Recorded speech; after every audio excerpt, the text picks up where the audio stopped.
Hi ചങ്ങന്മാരെ, എല്ലാവർക്കും പുതിയൊരു വീഡിയോയിലേക്ക് സ്വാഗതം. അപ്പോൾ ഇന്നലെ നമ്മൾ രാമേശ്വരത്ത് കിടന്നുറങ്ങി. രാമേശ്വരം റെയിൽവേ സ്റ്റേഷൻ അവിടെ രാമേശ്വരത്ത് നമ്മൾ കിടന്നുറങ്ങി എണീറ്റേക്കുമാണ്. നമ്മുടെ എന്താ പറയുക, ഫ്രഷപ്പ് പരിപാടികളൊക്കെ തീർന്നു. ഇനി നമ്മൾ ഇവിടുന്ന് ധനുഷ്കുടിയാണല്ലോ. ധനുഷ്കുടി ഇവിടുത്തെ സെറ്റപ്പ് എങ്ങനെ വെച്ചാൽ ഇതൊരു ഡോർമെട്രി സിസ്റ്റം തന്നെ, പക്ഷേങ്കിൽ ഇത് ക്ഷേത്രത്തിൻ്റെ കീഴിലാണ് വരുന്നത് എന്നുള്ളതാണ്. ക്ഷേത്രത്തിൻ്റെ കീഴിൽ ഭക്തർക്ക് വിശ്രമിക്കാനുള്ളൊരു സ്ഥലമായിട്ടാണ് ഈ ഒരു സ്ഥലത്തെ വെച്ചിട്ടുള്ളത്. നമ്മളൊന്ന് എന്താ പറയുക, ഒരു ടോക്കൺ എടുക്കണം. അവിടെ ടോക്കണ് 20 രൂപ, 20 രൂപ ടോക്കൺ എന്തായാലും ഈ ഒരു ഏരിയയിൽ നിൽക്കണമെങ്കിൽ, താമസിക്കണമെങ്കിൽ നമുക്ക് വാങ്ങണം. പക്ഷേ ഇത് എല്ലാം കൊണ്ടും ഓക്കെയാണ്. അതായത് നമുക്ക് കിടക്കാനുള്ള സ്ഥലം അതൊരു ഹാളാണ്. നമ്മൾ എന്തെങ്കിലും മുണ്ടൊക്കെ വിരിച്ച് നമ്മൾ കിടക്കേണ്ടി വരും. പിന്നെ ടോയ്ലറ്റ്, ബാത്റൂം, എല്ലാം കുളിക്കാനും എല്ലാത്തിനുള്ള സൗകര്യമുണ്ട്, അലക്കാനുള്ള സൗകര്യമുണ്ട്. വലിയൊരു ഏരിയ തന്നെ ഉണ്ട്. ഇവിടെ രാവിലെ തന്നെ ഒരു ഏട്ടന് കാക്കകൾക്കും നായകൾക്കൊക്കെ ബിസ്ക്കറ്റ് കൊണ്ടുവന്ന് കൊടുക്കുകയാണ്. കണ്ടോ, എത്രങ്ങാനും കാക്കയാണ്, എത്രങ്ങാനും നായ്ക്കളാണ് ആൾ ഇന്നലെയും കൊടുക്കുന്നുണ്ട്. ഇന്നലെ എന്നോട് വന്ന കാര്യങ്ങളൊക്കെ ചോദിച്ചായിരുന്നു. ആൾ പോവാം. എന്തൊക്കെയായാലും ഞാനിവിടുന്ന് ധനുഷ്കുടിയിലേക്ക് പോകണം. പോകുന്ന വഴിക്ക് ചായയൊക്കെ കുടിക്കണം.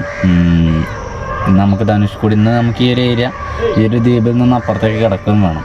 എന്നാൽ പിന്നെ പറഞ്ഞ പോലെ നമ്മുടെ ചാനലിൽ ആദ്യമായിട്ട് വീഡിയോ കാണുന്ന ആളുകളൊക്കെ ആണെങ്കിൽ ചാനൽ സബ്സ്ക്രൈബ് ചെയ്യാൻ ബുദ്ധിമുട്ടില്ല എങ്കിൽ തീർച്ചയായിട്ടും ഒന്ന് സബ്സ്ക്രൈബ് ചെയ്യണം. ഒരു ലൈക്കും ഒരു കമൻറ്റും നിങ്ങൾ രേഖപ്പെടുത്താം. ഞാനങ്ങനെ ഇറങ്ങി നോക്കട്ടെ. ഓക്കെ. ഇവിടെ രാത്രിയൊക്കെ ഫുള്ളായിട്ട് ഈ പാട്ടും മേളം കൂത്തൊക്കെയാണ് കേട്ടോ. എവിടുന്നൊക്കെയോ സൗണ്ടുകളൊക്കെ കേൾക്കാം. ഇവിടെ ഒരു അച്ഛൻ്റെ കട ഉണ്ട്. അപ്പോൾ വെള്ളമുണ്ട് ഇവിടെ. അങ്ങനെ വെള്ളം മറച്ചിട്ട് പോവാന്ന് കരുതി. ഒരു ദോശക്കട കണ്ടു, നമ്മുടെ വണ്ടി ആക്കുന്ന ഫ്രണ്ടിൽ ഇട്ടിട്ട്.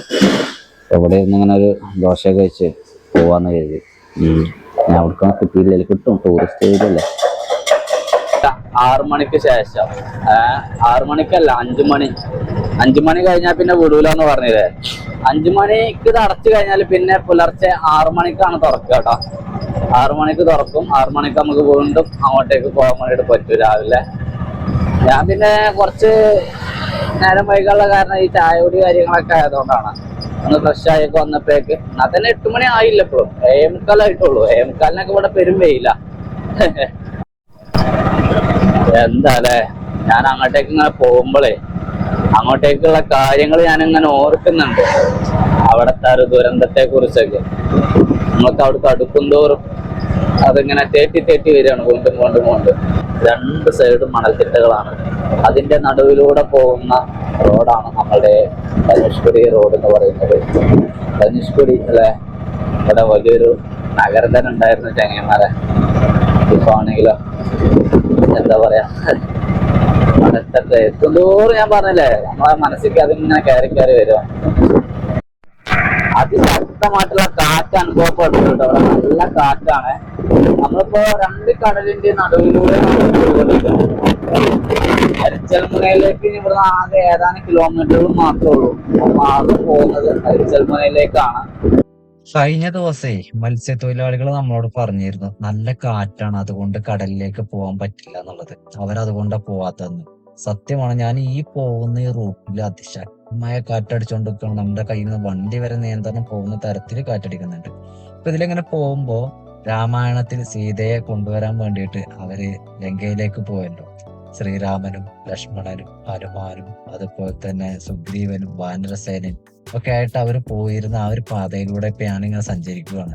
അതും നമ്മൾ എന്താ പറയാ, ജയ് ഹനുമാൻ എന്നൊക്കെ പറയുന്ന സീരിയൽ വൈകിട്ടാകുമ്പോഴേക്ക് നമ്മൾ കുട്ടികൾ വരുന്ന സമയത്തൊക്കെ ആ ഒരു സീരിയൽ കണ്ട ആളുകൾക്കൊക്കെ അറിയാം ഈ ഒരു ഏരിയ. നമ്മൾ വന്നിട്ടില്ലെങ്കിൽ പോലും നമ്മൾക്കിത് പരിചയമുള്ള ഒരു സ്ഥലമാണ് അല്ലെ. അതുപോലെ തന്നെ ഇവിടെ ഭക്ഷണത്തിന് മുട്ടൊന്നുമില്ല. ഭക്ഷണമൊക്കെ ഇവിടെ ഫുൾ ആയിട്ടുണ്ട്. അതായത് നമുക്ക് റിട്ടേൺ വരുമ്പോ അങ്ങനെ നോക്കിയിട്ട് വരാം എന്തെങ്കിലുമൊക്കെ സ്പെഷ്യൽ ആയിട്ടുണ്ടോ എന്നുള്ളത്. ഈ ഒരു ഏരിയയിലേക്ക് എത്തിയപ്പോ ധാരാളം കടകളുണ്ട്. പക്ഷെ എങ്കിലും ഒന്നും തുറന്നിട്ടില്ല. നമ്മൾ കുറച്ച് നേരത്തെ കേട്ടോ. അങ്ങ് ദൂരെ ലൈറ്റ് ഹൗസ് കാണാൻ വേണ്ടി പറ്റും. നമ്മൾ ഏതാണ്ട് അരിച്ചൽമുനയുടെ അടുത്ത് എത്തിയിട്ടുണ്ട്. അതുപോലെ തന്നെ ഈ കടകളൊന്നും ഓപ്പൺ അല്ല, പക്ഷെ ഇതൊക്കെ ഓപ്പൺ ആയിട്ട് വരും. ഇവിടെ ഫ്രഷ് ആയിട്ട് മീൻ പിടിച്ചു കൊണ്ടുവന്ന മീന് വറുത്ത്, അതായത് ഫ്രൈ ചെയ്തൊക്കെ തരുന്ന പരിപാടിയൊക്കെ ഉണ്ട്. നമുക്ക് പറ്റുവാണെങ്കിൽ കഴിക്കാം, കാണുവാണെങ്കിൽ. അതുപോലെ തന്നെ റോട്ടിലേക്ക് കാറ്റടിച്ചിട്ട് മണൽ വന്ന് അടിഞ്ഞു കൂടുന്നതാണ് ഈ കാണുന്നത്. വണ്ടിയൊക്കെ സ്റ്റെക്കായി പോകുന്ന വിധത്തിലൊക്കെയാണ് ഇത് നിൽക്കുന്നത്. അതായത് നമ്മുടെ ഓട്ടോ ആയതുകൊണ്ട് തന്നെ നമ്മൾ അങ്ങോട്ട് കയറി പോകണം. അതേ ഒന്ന് ബ്രേക്ക് ചവിട്ടിയോ നമ്മൾ അതിൽ കുടുങ്ങും. പോകുന്നു. അതുപോലെ തന്നെ ചില കടന്റെ അടുത്തൊക്കെ ആളുകൾ അത് ആ മണൽ അങ്ങോട്ട് കോരി അരുവിലേക്ക് മാറ്റുന്ന പരിപാടി ചെയ്യുന്നുണ്ട്. ടൂറിസ്റ്റുകളെ ലക്ഷ്യം വെച്ചാണല്ലോ അപ്പൊ ഈ ഒരു കടകളും കമ്പോളങ്ങളും ഒക്കെ പ്രവർത്തിച്ചുകൊണ്ടിരിക്കുന്നത്. അപ്പൊ അതുകൊണ്ട് തന്നെ അവർക്ക് ബുദ്ധിമുട്ടുണ്ടാവുന്ന രീതിയിലുള്ള മണലുകളൊക്കെ നിൽക്കുന്നതൊക്കെ അവർ നീക്കം ചെയ്യുന്നുണ്ട്. അവിടുത്തെ ആളുകൾ തന്നെയാണ് അതൊക്കെ ചെയ്യുന്നത്. ഏതായാലും ഈ ഒരു ഭാഗത്തേക്ക് എത്തിയപ്പോൾ ഒന്നുകൂടി ടൈറ്റ്, സത്യം പറഞ്ഞ വണ്ടി മൂവ് ആകാത്ത സ്ഥിതിഗതി വന്നു. ഞാൻ സ്റ്റെക്കായിട്ട് നിൽക്കുവാണത്. എന്താ ചെയ്യേണ്ടെന്ന് അറിയണില്ല. അതിലാണ് ഞാൻ ഫസ്റ്റ് ഗിയറിലിട്ടൊന്ന് എടുത്തതാണത്. എന്തായാലും വണ്ടി അവിടെ വലിഞ്ഞു കിട്ടി പോന്നു എന്നുള്ളത് തന്നെ വലിയ കിട്ടലായി. ഫുള്ളായിട്ട് ഈ കാണുന്ന ഡാറ് കാണാതെ കിടക്കുന്ന ഫുള്ള് മണലാണ്. ഇതൊക്കെ കാറ്റടിച്ചിട്ട് ഇങ്ങോട്ടേക്ക് വരുന്നതാണെന്നുള്ളതാണ് ഏറെ പ്രധാനപ്പെട്ട കാര്യം. ഇവിടെ അടിക്കുന്ന കാറ്റ് എത്രത്തോളം ഉണ്ട് എന്നുള്ളത് സത്യം പറഞ്ഞാൽ നമുക്ക് വിശദീകരിക്കാൻ പോലും പറ്റുന്നില്ല. അത്ര കണ്ട് കാറ്റാണ്. നമ്മളുടെ വണ്ടി നിങ്ങൾക്കറിയാലോ ഓപ്പണായി കിടക്കണം. അതുകൊണ്ട് തന്നെ കാറ്റ് നല്ല രീതിയിൽ എന്നെ എഫക്ട് ചെയ്യുന്നുണ്ട്. മണലും വരുന്നുണ്ട്. അങ്ങനെ ഞാൻ ലാസ്റ്റ് ലാൻഡ് ഓഫ് ഇന്ത്യ എന്നറിയപ്പെടുന്ന ധനുഷ്കോടിയുടെ അരിച്ചൽമുനയിലേക്ക് എത്താൻ വേണ്ടിയിട്ട് പോവുകയാണ്. ഇനി ഏതാനും നിമിഷങ്ങൾ മാത്രം ബാക്കി. ഇവിടെ നിന്നും നമ്മൾക്ക് ശ്രീലങ്കയിലേക്ക് ഏതാണ്ട് 25 കിലോമീറ്ററോളം ഉള്ളത്, അതായത് അരിച്ചൽമുനയിൽ നിന്നും. എന്താ അല്ലേ, ഇതൊക്കെ അല്ലേ നമ്മള് വന്ന് കാണേണ്ട സ്ഥലം എന്ന് പറയുന്നത്. ഇത് മാത്രമല്ല, ചില ആളുകൾ ഇവിടെ മാത്രമാണ് വന്ന് പോകുന്നത്. പക്ഷെങ്കിൽ ഇവിടെ മാത്രമല്ല നമ്മൾ പോകുന്നത്. നമ്മൾ പോകേണ്ട സ്ഥലം ഇനി നമ്മൾ തിരിച്ചു പോകുമ്പോൾ ഞാൻ കാണിക്കുന്നുണ്ട്. അതും കൂടി നമ്മൾ കാണേണ്ടതാണ്. നമ്മൾ ഇതൊക്കെ കണ്ട് ആസ്വദിക്കുമ്പോൾ ആസ്വാദനം പോയ ഒരു കൂട്ടം ജനത ഇവിടെ ഉണ്ടായിരുന്നു. പറഞ്ഞാല് ഈ വീഡിയോ ഞാൻ ഓൺ വോയിസ് റെക്കോർഡ് ചെയ്തതാണ്. ഇവിടുത്തെ കാര്യങ്ങളൊക്കെ ഞാൻ പറഞ്ഞുകൊണ്ട് വീഡിയോ എടുത്തതാ. പക്ഷെ അത്ര കണ്ട് കാറ്റാണ്, ഞാൻ പറയുന്ന ഒന്നും നിങ്ങൾക്ക് കേൾക്കൂല. അപ്പൊ നമ്മൾ അരിച്ചൽമുന എന്ന് പറയുന്ന ആ സ്ഥലത്തേക്ക് എത്തിയിട്ടുണ്ട്. അശോക സ്തംഭമൊക്കെ അവിടെ സ്ഥാപിച്ചിട്ടുണ്ട്.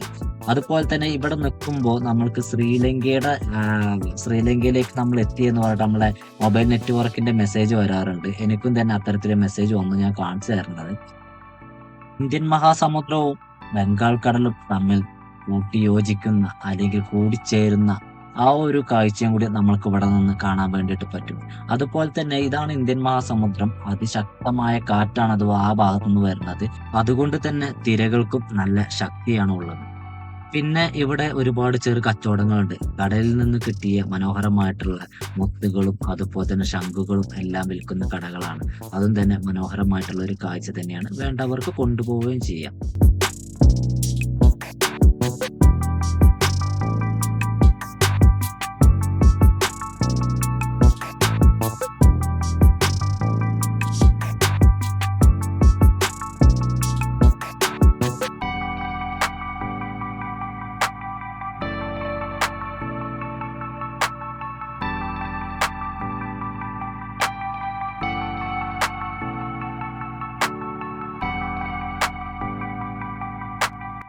ഞാൻ തിരിച്ചു പോന്നിട്ട് നമ്മുടെ പോയപ്പോ കണ്ട ലൈറ്റ് ഹൗസ് ആണത്. അപ്പൊ ഇനി നമുക്ക് ഇവിടുത്തെ ഗവൺമെന്റ്, തമിഴ്നാട് ഗവൺമെന്റ് വിശേഷിപ്പിക്കുന്ന ആ ഒരു പ്രേതാലയം ഒന്ന് കാണാൻ വേണ്ടിട്ട് പോയാലോ.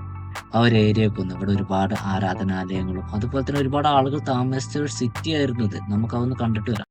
ഇവിടുത്തെ വേറെ പ്രത്യേകത മറ്റൊരു സംഭവമാണിത്. ഇവിടുത്തെ കിണറുകൾ, ഇവിടെ ചെറിയ ചെറിയ കിണറുകൾ ധാരാളമുണ്ട്. ഞാനിപ്പോ ഇതിന്റെ എന്താ പറയാ, ഇവിടുത്തെ പഴയ ശേഷിപ്പുകളൊക്കെ അന്വേഷിച്ച് ഇങ്ങനെ ഇറങ്ങിയതാണ്. ഇതൊക്കെ ഇവിടുത്തെ വീടുകളാണ്. അപ്പോൾ ഞാൻ പറഞ്ഞ കിണറുണ്ടല്ലോ, ആ കിണർ കടലുമായിട്ട് ഇത്ര അടുത്താണ് കിടക്കുന്നത്. പക്ഷെ എന്നാൽ പോലും കുടിവെള്ളമാണ്, കുടിക്കാൻ പറ്റുന്ന വെള്ളമാണ്, നല്ല വെള്ളമാണ്. ഇതൊരു കിണറാണ്. ഇവിടെ അങ്ങനെ ധാരാളം കിണറുകളുണ്ട്. ചെറിയ കിണർ, പക്ഷേ ഇത് നശിച്ചു പോയ കിണറാണ്, ശ്രദ്ധിക്കാതെ പോയ കിണറാണ്.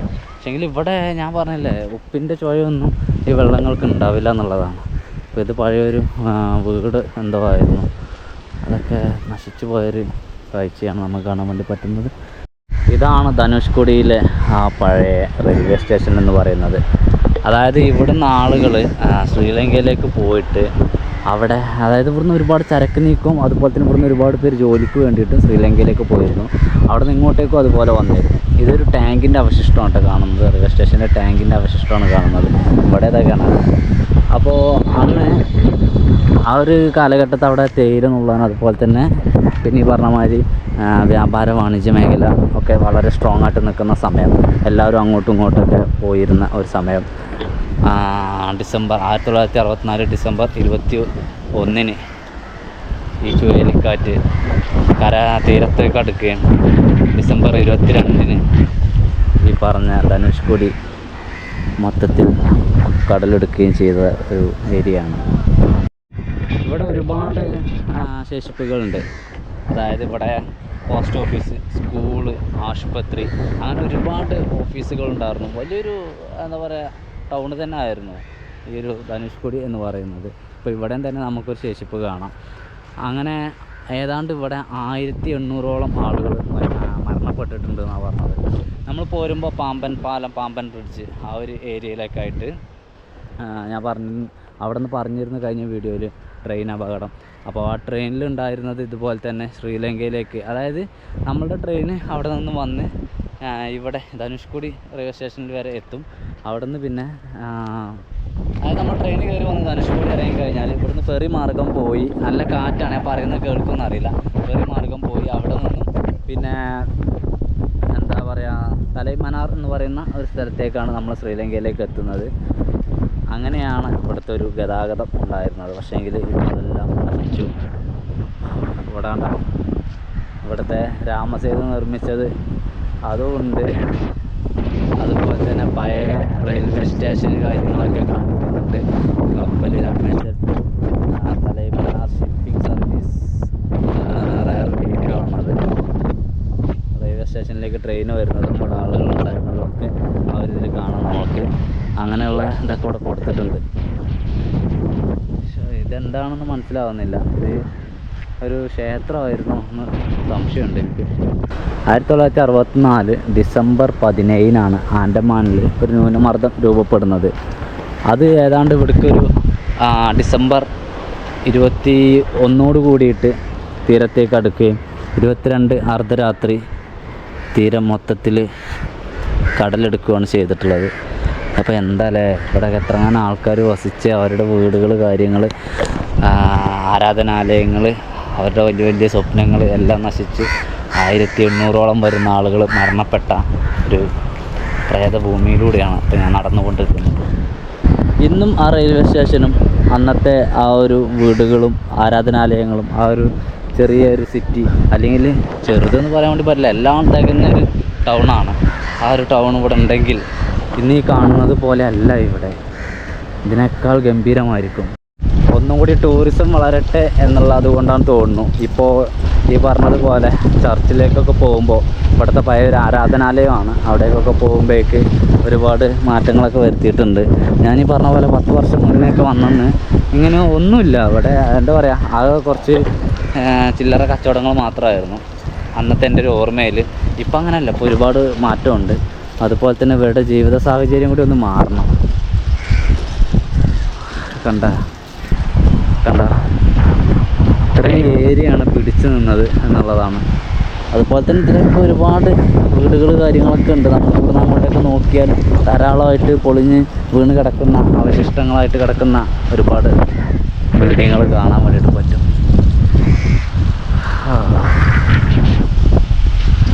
അപ്പോൾ ഇതിലൂടെ നടക്കാനൊക്കെ ഉള്ള വഴി കാര്യങ്ങളൊക്കെ ഉണ്ടാക്കി മണലിൽക്കൂടെയൊക്കെ സുഖമായിട്ട് നടക്കാം. കച്ചവടം കാര്യങ്ങളൊക്കെ ആയിട്ട് അവർ നല്ല രീതിയിലൊന്ന് ഉണർന്ന് വരികയാണ്. ഇപ്പോൾ എന്തായാലും ഇപ്പോൾ ഇത്രയും ഭാഗം മാത്രമാണ് നിൽക്കുന്നത്. ഇതെത്ര കാലത്തേക്ക് ഇങ്ങനെ നിൽക്കുമെന്ന് അറിയില്ല. ഇവിടെയൊക്കെ നോക്കിയാൽ തന്നെ നമുക്കറിയാം, ഇവിടുത്തെ പല കല്ലുകൾ ഉപയോഗിച്ച് അതിലേക്ക് ചുണ്ണാമ്പും എന്താ പറയുക മണലും ചേർത്ത് കൊണ്ടുണ്ടാക്കിയ ഒരു കെട്ടിടമാണെന്ന്. ഞാൻ അവിടെ കണ്ട ഒരാളോട് ചോദിച്ചു, ഇവിടുത്തെ കിണറ്റിലെ വെള്ളമൊക്കെ എന്തത്ര ശുദ്ധമായിട്ട് കിടക്കുന്നത്, കടൽ ഇത്രയും അടുത്താണ്, ഇവിടെ ഒരു കുഴി കുത്തി കിട്ടുന്ന വെള്ളത്തിൽ അത് നല്ല വെള്ളമാണ്. അപ്പോൾ അതെന്താ ചോദിച്ചപ്പോൾ അവർ പറയാണ്, രാമൻ്റെ പാദം തട്ടിയ സ്ഥലമല്ലേ അതുകൊണ്ടാണ് എന്നാണ്. പക്ഷേങ്കിൽ എന്താണല്ലേ അതിൻ്റെ ഒരു കാര്യം നമുക്ക് മനസ്സിലാവുന്നില്ല. ഇത്രയും അടുത്തായിട്ട് പോലും വെള്ളത്തിന് യാതൊരു വിധത്തിലുള്ള ഉപ്പിൻ്റെ രുചിയില്ല എന്നുള്ളതാണ്. നമുക്ക് കുടിക്കാനും ഉപയോഗിക്കാനും പറ്റുന്ന വെള്ളം. അപ്പോൾ ഈ കാണുന്നതൊക്കെ ഇതൊക്കെ അവശിഷ്ടമായിട്ട്, അതൊക്കെ വീടുകളാവാം, അല്ലെങ്കിൽ മറ്റെന്തെങ്കിലും ഓഫീസുകളാവാം. ചെറിയൊരു വെള്ളം ഇതിൽ ഈ സ്ട്രീറ്റ് കൂടെ ഒക്കെ നടന്നാലേ നമ്മൾക്ക് നല്ല ഫുഡൊക്കെ കിട്ടും കേട്ടോ, സീ ഫുഡൊക്കെ കിട്ടും. പക്ഷേങ്കിൽ ഇപ്പൊ ഈ നേരം ആയതുകൊണ്ടാണോന്ന് അറിയില്ല, അവർ ഫ്രഷ് ആയിട്ടൊന്നും ചെയ്യുന്ന കാണാനല്ല. ഇല്ലാന്നാണെങ്കിൽ ഒന്ന് കഴിക്കണമെന്ന് എനിക്കും ആഗ്രഹം ഉണ്ടായിരുന്നു. ഞാനിവിടെ നിന്ന് ഇറങ്ങുവാണ്. ഇനി ഞാൻ രാമേശ്വരത്തിന്റെ പുറത്തേക്ക് പോവുകയാണ്. അതിന് മുമ്പായിട്ട് ഒരു സ്ഥലം കൂടി നമ്മൾക്ക് ഇവിടെ പോവാനുണ്ട്. നല്ല കാറ്റ് അതിലേറെ മണലോടുകൂടിയ കാറ്റാണ്. ഞാൻ പറയണ കേൾക്കുന്നത് മണലോടുകൂടിയ കാറ്റ് ചെവി ഒപ്പിയേക്കുവാണ്. ശരിക്കും നമുക്കല്ല ഇതൊന്നും ഇട്ട് കഴിഞ്ഞാൽ കാറ്റ് നല്ല രീതിയിൽ എടുക്കും. ചിലപ്പോ നമുക്ക് കാറ്റല്ലേ പിടിച്ചു വരാൻ നമുക്ക് വല്ല സാധനം ചിലപ്പോ നമ്മളെ തട്ടില്ല.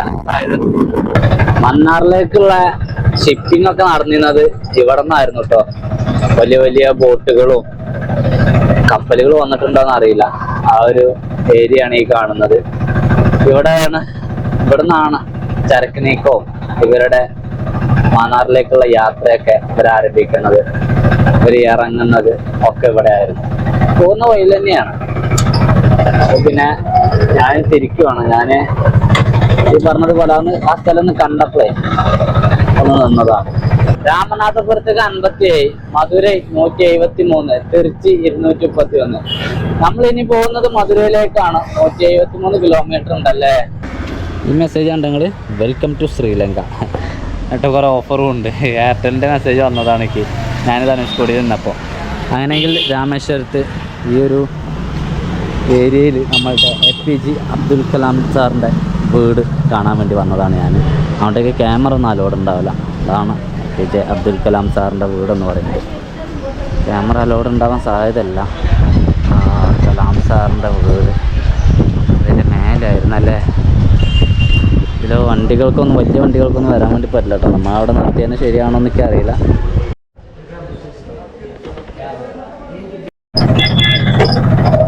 ചങ്ങായിമാരെ, ഇതിന് മുമ്പ് റോട്ടിൽ ഞാൻ പൂക്കൾ കണ്ടപ്പോൾ ഞങ്ങളോട് പറഞ്ഞിരുന്നു ഒരു മരണം ഇവിടെ സംഭവിച്ചിട്ടുണ്ട്. ആ ഒരു മൃതശരീരം അവർ കൊണ്ടുപോകുന്ന ടൈമിലുണ്ടാവുന്ന വേസ്റ്റുകളാണ് ഇതൊക്കെ. കണ്ടോ, ആ വണ്ടിയിൽ നിന്നെല്ലാം അവർ പറിച്ചെറിയുന്ന ഒരു കാഴ്ചയൊക്കെ നമ്മൾ കാണാം. അതൊക്കെ അവർ ആ റോട്ടിൽ തന്നെയാണ് ഇടുക കേട്ടോ. അതാ ഞാൻ ഇവിടെ റോട്ടിൽ കിടക്കും. അത് ആര് ക്ലീൻ ആക്കുക അങ്ങനത്തെ പരിപാടിയൊന്നുമില്ല. എനിക്ക് തോന്നുന്നു അവരുടെ ആചാരത്തിന്റെ ഭാഗമായിരിക്കും അത്. അതായത് ഇതൊക്കെ പോകുന്ന വഴിയിൽ തന്നെ ഈ പറഞ്ഞ സംഭവങ്ങളൊക്കെ ഒഴിവാക്കണം എന്നുള്ളത്. ഓരോ നാട്ടിലും ഓരോ തരത്തിലല്ലേ ഇതിൻ്റെയൊക്കെ ആചാരങ്ങളും അനുഷ്ഠാനങ്ങളൊക്കെ ഉള്ളത്. അപ്പോൾ ഇവിടുത്തെ എങ്ങനെ ആയിരിക്കും ഞാൻ ചോദിച്ചില്ല ആരോടും. എൻ്റെ ഒരു അഭിപ്രായം, പാമ്പൻ പാലം വേണ്ടേ, ഞാൻ കയറുകയാണ്. നമ്മൾ ഇന്നലെ ഇതുവഴി അങ്ങോട്ടേക്ക് പാസ്സായതായിരുന്നു. ഇന്ന് അവിടുത്തെ കാഴ്ചകളൊക്കെ കണ്ട് കുറച്ചൊക്കെ കണ്ട്, എല്ലാ കാഴ്ചകളും നമ്മൾ കണ്ടില്ല കേട്ടോ. നമ്മൾ എവിടെ പോയാലും അങ്ങനെ സംഭവിക്കും. നമ്മള് വലിയ സംഭവമായിട്ട് നമ്മൾ ആൾ ഇന്ത്യ പോയോ പറഞ്ഞിട്ടൊന്നും കാര്യമില്ല. ആൾ ഇന്ത്യക്ക് നമ്മൾ പോകണമെന്നില്ല. അതൊരു പറച്ചല്, അത്രേ ഉള്ളൂ. ഫോണടിക്കുക ആളുകൾ വെറുതെ. KL വണ്ടികൾ ഞാൻ വല്ലാതൊന്നും കണ്ടിട്ടില്ല കേട്ടോ. KL 1-2 ഞാൻ കണ്ടു, വേറെ വല്ലാതെ കണ്ടില്ല. ഞാൻ ഇറങ്ങുന്നില്ല, ഞാൻ അങ്ങനെ വെച്ച് പിടിക്കുവാണ്. ഒരു ഇളം ബെസ്റ്റ് അത് ചായ ബോണ്ട കൊള്ളാട്ടോ. ഇത് ശർക്കര ഇട്ടുണ്ടാക്കിയ ചായ, അത് ടേസ്റ്റും ഉണ്ട്. അങ്ങനെയെങ്കിൽ ഞാൻ രാമനാഥപുരം എത്തി കേട്ടോ. ഇവിടുന്ന് തേനിയിലേക്ക് 200, കൊച്ചിയിലേക്ക് 389 സൈൻ ബോർഡിൽ കാണിക്കുകയാണ്. ഈ പോയിക്കൊണ്ടിരിക്കുന്ന, ഇനി നമ്മൾ കയറാൻ പോകുന്ന ഹൈവേ ആണെന്നാണ് എനിക്ക് തോന്നുന്നത്. മധുരൈ കൊച്ചി ഹൈവേ ആണ്. കാര്യം എന്തായാലും സമയേ ഏതാണ്ട് 11:30 കഴിഞ്ഞു. അപ്പോൾ നമ്മൾ ഭക്ഷണം ഉണ്ടാക്കാമെന്ന് കരുതുകയാണ്. ചെറിയൊരു മരത്തിൻ്റെ കൂട്ടി, ചെറുതല്ല വലിയ മരം നിർത്തിക്കണം. ഇവിടെ കാറ്റുണ്ടായതുകൊണ്ടേ അവിടെ നിർത്താതെ പോകേണ്ടിയാണ്. ഗ്യാപ്പൊക്കെ ഉണ്ടായില്ലൊക്കെ, പക്ഷെ കാറ്റ് കാരണം നമുക്ക് കയ്യില് ഇവിടെ നമ്മൾ വാസ് ഇട്ടിട്ട് കാര്യമില്ല.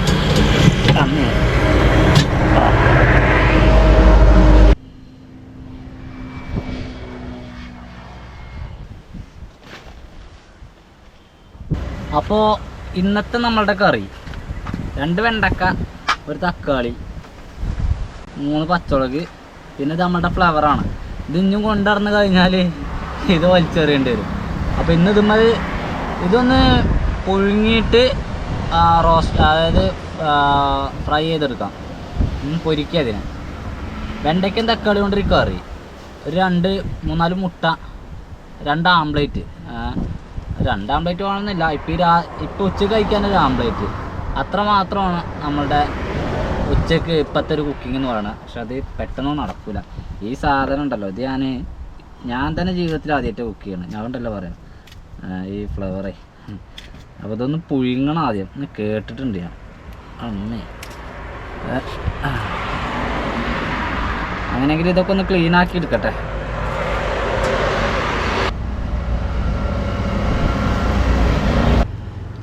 ആദ്യമൊക്കെ നമ്മൾ കറി വെക്കണമെന്ന്, ആദ്യമൊക്കെ വീഡിയോ ചെയ്യണമെന്നേ, യാത്ര ചെയ്യണമെന്ന് നമ്മൾ വെണ്ടയ്ക്കൊന്നും വല്ലാതെ ഉപയോഗിക്കാറില്ലായിരുന്നു.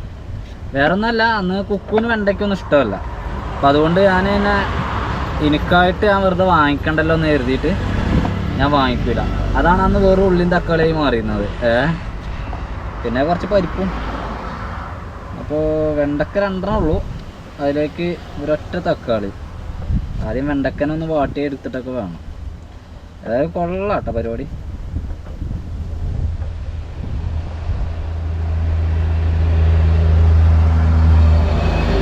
രണ്ട് മുട്ട ആംപ്ലേറ്റ് ഉണ്ടല്ലോ, അപ്പോൾ അതിക്കണ്ട് ചെറിയ ഉള്ളിയിലേക്കോട്ടെ ഇന്നത്തെ ആംപ്ലേറ്റ് പരിപാടിയൊക്കെ. ഇതിലേ നമ്മളുടെ ഫ്ലവർ ഇട്ടിട്ടുണ്ട്, കാണുന്നുണ്ടാ? കുറച്ച് വെള്ളം ഒഴിച്ചിട്ടുണ്ട്. അതിലേക്ക് നമ്മൾ കുറച്ച് മഞ്ഞൾപ്പൊടി ഇട്ട് കൊടുക്കാം. അത് നമുക്കൊന്ന് തിളപ്പിച്ചെടുക്കണം. കഴുകിയിട്ടാട്ടാ, അതൊക്കെ കഴുകിയിട്ടുണ്ട് ഞാൻ. നിങ്ങൾ കഴുകണ ഞങ്ങളെ കാണിച്ചില്ല എന്നേ ഉള്ളൂ, കാരണം എല്ലാ പണി ഞാൻ തന്നെ എടുക്കണം. ക്യാമറ ഞാൻ എവിടെയെങ്കിലൊക്കെ ഫിറ്റ് ചെയ്യണം, അതുകൊണ്ടാണ്.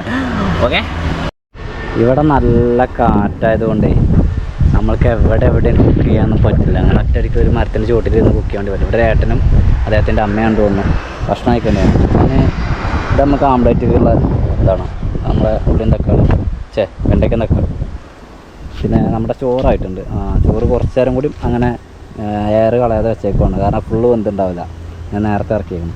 പിന്നെ നമ്മുടെ കോളിഫ്ലവർ വെച്ചിട്ടുണ്ട്, അതൊന്ന് പുഴുങ്ങിയെടുക്കട്ടെ. ഇത് ഞാൻ ഉണ്ടാക്കിയൊരു മസാലയാണ്, ഇത് പൊരിക്കാൻ വേണ്ടിയിട്ട്, എൻ്റെ ഫ്ലവർ പൊരിക്കാൻ വേണ്ടിയിട്ട്. ഇത് പുഴുങ്ങിയെടുത്തിട്ടുണ്ട്. അത് കൂട്ടി കുഴക്കണമെങ്കിൽ അതൊന്ന് ചൂടാറണം, അല്ലാതെ കയ്യിലെല്ലാം ഒന്ന് ചൂടാറട്ടെ കേട്ടോ. വേഗം ചൂടാറും ഇവിടെ, കാരണം അജാതി കാറ്റാ.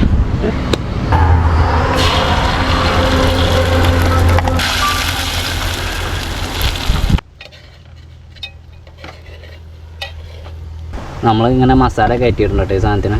ഉണ്ടാ എണ്ണ ചൂടായോ?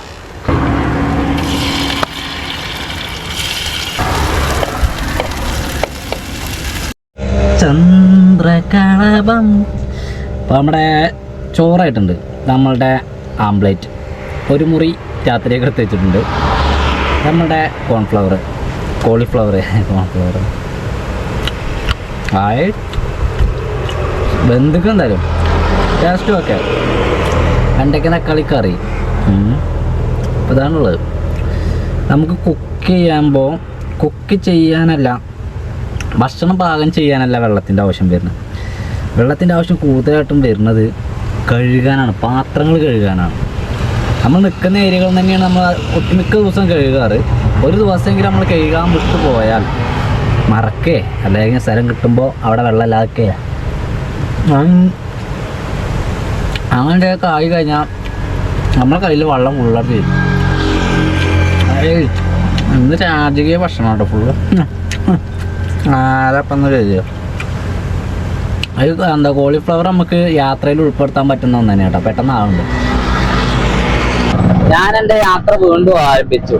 11:30ക്കാണ് നമ്മളുടെ കുക്കിംഗ് ആരംഭിച്ചത്. ഞാൻ അവിടെ കൊണ്ടുപോയി വണ്ടി നിർത്തണം 11:35. അതിനെങ്കിൽ 2 മണിക്കൂറല്ലേ, 11:35, 12:35, 1:35, 2 മണിക്കൂർ സമയമാണ് കുക്കിങ്ങും അതുപോലെ തന്നെ സാധനങ്ങളൊക്കെ അടുക്കിപ്പെറുക്കി മര്യാദയ്ക്ക് വെക്കാനൊക്കെ വേണ്ടിയിട്ട് നമുക്ക് വരുന്ന സമയം എന്ന് പറയുന്നത്. അതൊരു ചെറിയ ടൈം അല്ല. നമ്മളെ പകലിൽ 2 മണിക്കൂറാണ് നമുക്ക് പോകുന്നത്. നമ്മളെയും കൂടി എടുത്തു കൊണ്ടുപോകുന്ന കാറ്റാണ്. അതായത് എന്താ പറയാ, വണ്ടി നേരെ ഓട്ടിക്കൊണ്ടിരിക്കുമ്പോ ഒരു കൈമേലെ പിടിക്കുമ്പോ തന്നെ നമുക്ക് വണ്ടി കെട്ടിൽ ഇങ്ങനെ പോവാണ്. അത്ര കണ്ട് കാറ്റാണ് അവിടുന്ന് വരുന്നത്. മധുരയിലേക്ക് 2 വഴിയാണ് എനിക്ക് കാണിച്ചു തരുന്നത്. ഒന്ന് നാഷണൽ ഹൈവേ ആണ്, അതല്ലാതെ ഒരു വഴി ഉള്ളത് പിന്നെ ഈ പോകുന്ന വഴിയാണ്. അപ്പൊ ഞാന് തെരഞ്ഞെടുത്തത് ഈ വഴിയാണ്. എന്തെങ്കിലും വ്യത്യസ്തമായുള്ള കാഴ്ച ഉണ്ടെങ്കിൽ അത് കണ്ടങ്ങനെ പോവാന്ന് കരുതിയിട്ടാണ്. പക്ഷെങ്കിൽ ഈ ഒരു വഴി വളരെ വിജനമായ ഏരിയയിലൂടെയാണ് പോയിക്കൊണ്ടിരിക്കുന്നത്. വീടുകളോ ഗ്രാമങ്ങളോ ഒന്നുമില്ലാത്ത ഏരിയയിലൂടെയാണ് ഈ ഒരു വഴി പോകുന്നത്. എപ്പോഴെങ്കിലൊക്കെ ഇതുപോലത്തെ എന്തെങ്കിലുമൊക്കെ ഒരു വർക്ക് ഏരിയ അല്ലെങ്കിൽ ഇൻഡസ്ട്രി ഏരിയ ഒക്കെ കാണാം എന്നല്ലാതെ അല്ലാതെ ഫുള്ളായിട്ട് ഈ പറഞ്ഞ ചെടികൾ, ഈ മുൾച്ചെടികളുള്ള ഏരിയയിലൂടെ 2 സൈഡ് മുൾച്ചെടി അതും കണ്ട് അങ്ങനെ പോവാ. ആ റോട്ടിൽ നിന്ന് പിന്നെ ഞാൻ വന്നതൊരു ഹൈവേയിലേക്ക് തന്നെയാണ്. ആ റോഡ് വലുതായതാണത്, പക്ഷേങ്കില് അധികം വാഹനങ്ങളൊന്നുമില്ല. 4 വരി പാതയാണത്. ഈ ഒഴിഞ്ഞ ഏരിയയിലൂടെ ഇങ്ങോട്ട് വിട്ടേക്കുക. ഇത് മധുരേക്കാണ്, പുതിയ റോഡാണ്. കണ്ടാൽ തന്നെ അറിയാം ഇതിന്റെ വർക്ക് കാര്യങ്ങൾ, ഇതിന്റെ ഓരോ സാധനങ്ങൾ നമുക്ക് കണ്ടാൽ തന്നെ, അതിന്റെ തെളിക്ക കണ്ടാൽ തന്നെ അറിയാം പുതിയ റോഡാണ്. ഞാൻ തമിഴ്നാടിനെ ഈ റോഡിന്റെ വിഷയത്തിൽ ഞാൻ അംഗീകരിച്ചിട്ടുണ്ട് കേട്ടോ. അവർക്ക് വീടും കൂടിയും ഇല്ലെങ്കിലും കുഴപ്പമില്ല, അവരുടെ റോഡ് അത് മിയ ഒരു രക്ഷയല്ല. ഒട്ടുമിക്ക ഏരിയയിൽ അവർ ഹൈവേകൾ അവർ നിർമ്മിച്ചിട്ടുണ്ട് എന്നുള്ളതാണ്. ഞാനേ അതിലെങ്ങനെ പോയി ചടച്ചു. ഇപ്പൊ ഒരു ഉൾവഴി കയറിയതാണ് മക്കളെ, അത് കയറില്ല ഞാൻ നയിച്ച്. ഒരു 2 കിലോമീറ്റർ പോകുന്നുട്ട് ഞാൻ. 2 കിലോമീറ്റർ പോകുന്നപ്പോഴേക്ക് ആകെ ഉപ്പാടൊക്കെ ആകെ കുണ്ടും പോയി. ഇപ്പൊ പുകഴ്ത്തിയിട്ടുള്ളൂ തമിഴ്നാടിന്റെ റോഡിന്. ഞാന് ചായ കുടിക്കാൻ വേണ്ടിട്ടേ ഇവിടെ ചായക്കട ഉണ്ട്. അപ്പോ ഇവിടെ നല്ലൊരു ചായ, അതിക്ക് എന്തെങ്കിലും ആണെങ്കിൽ ഒരു കടി കൊടുക്കാം. ചായ, ബജി, ബാട്ട, ബജികളാണ് കൂടുതലായിട്ട്. വേറെ എന്തെങ്കിലും ആണെങ്കിൽ അതും വാങ്ങാം.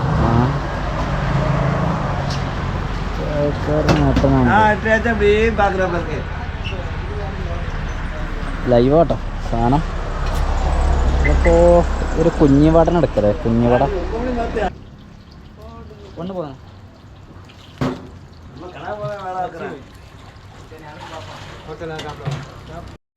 ചെങ്ങന്മാരെ സമയം 5 മണിയായിട്ടാ.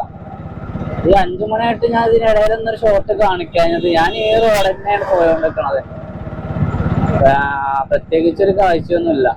ഒന്നേരം നമ്മളൊന്ന് മധുര എത്തണം, അല്ലെങ്കിൽ മധുരന്റെ വക്കിലെത്തണം എന്ന് കരുതിയിട്ടാണ് ഈ പോയോണ്ടിരിക്കുന്നത്. കാരണം നമ്മൾ വണ്ടിന്റെ വർക്ക്ഷോപ്പ് കാര്യങ്ങളൊക്കെ ആയിട്ട് 2 ദിവസം അങ്ങനെ പോയില്ലേ. എന്തൊക്കെയായാലും നമ്മള് യാത്രയിലാണ്, സംഭവം ശരിയാണ്. അർജന്റ് കൂട്ടേണ്ട ആവശ്യമൊന്നുമില്ല. സമയം നമുക്ക് ഒരുപാടുണ്ടെന്ന് പറയാനും വയ്യ. നാട്ടിക്ക് എന്തായാലും എത്തണല്ലോ. അപ്പൊ നമ്മൾക്കിപ്പോ നമ്മൾ നിശ്ചിത ടൈം നമ്മൾ ഇതിനു വേണ്ടി മാറ്റി വെച്ചിക്കണല്ലോ. ആ ഒരു ടൈമിൽ നമ്മള് ആ ടൈമിനേക്കാൾ ഒരാഴ്ചയൊക്കെ ഏറാൻ വേണ്ടി പാടുള്ളൂ, അതിനപ്പുറത്തേക്ക് കയറാൻ വേണ്ടി പാടില്ല. ടോൾ ഗേറ്റ് ഉണ്ട് 1 കിലോമീറ്ററിൽ. അപ്പൊ മിക്കവാറും ഞാൻ ടോൾ ഗേറ്റില് നിൽക്കുവാവും. എന്താ അവസ്ഥ അല്ല, ടോൾ ഗേറ്റ് അതിന് മാത്രം മെച്ചുള്ള ടോൾ ഗേറ്റ് ആണെങ്കിൽ നമുക്ക് അവസ്ഥ. തിരുപ്പാച്ചത്തി ടോൾ പ്ലാസയിലാണ് ഞാനുള്ളത്. ഇതാണ് ഞാൻ പറഞ്ഞ ടോൾ പ്ലാസ. വലിയ ടോൾ പ്ലാസ തന്നെ കേട്ടോ. ഞാൻ ഇത്രയും വലിയ ഹോൺ അടിച്ചു. അത് ഒരു ഓട്ടോറിക്ഷക്കാരനാണ്, എമ്മര് ഹോണ്, ഫ്രൂട്ട്സിൻ്റെ ഹോണും വെച്ചാൽ നമ്മളെ പേടിപ്പിച്ചു. അത് പോട്ടെ.